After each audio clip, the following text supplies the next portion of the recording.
ทางเรื่องผู้ไทยเฮานี้แล้วจังหน่อยผู้ค้ากับผ้าที่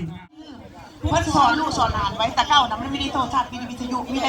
สื่อต่างๆแก้ไม่แรงมากจริงๆเขาแล้วกับฟังผู้นี้แต่ใหญ่เรานิทานว่าแต่เก้านะผ้าผู้ไทยผ้าเดี๋ยวซาผ้าเดี๋ยวเอฟแล้วไปที่เรื่องเอฟจะแท้ร้างเลยเนี่ยตอนนี้รับโบกไล่ทีไอ้ไล่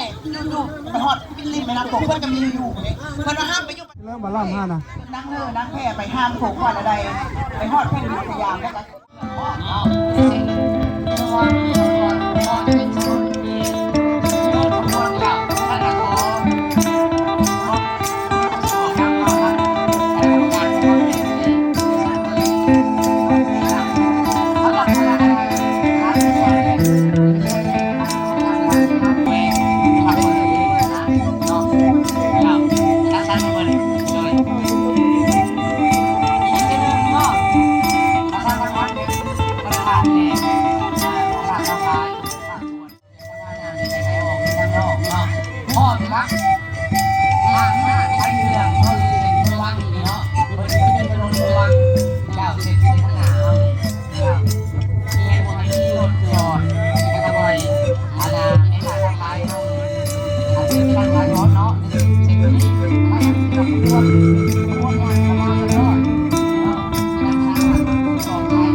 คือพระธาตุนางลาว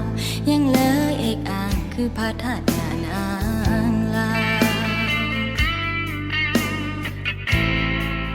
ขี่สร้างเกี่ยวกอดงานินไม้เขตแดนดินถิ่นเมืองตอมเต้าสร้างอยู่ทำกินสิเหลอสืบหากันนะเผ่าผู้ไทยของเฮามีเวลามายามถิ่นเก่า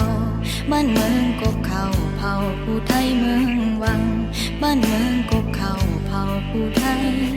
เมืองวัง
มัดใจไม่ได้ผ่านแน่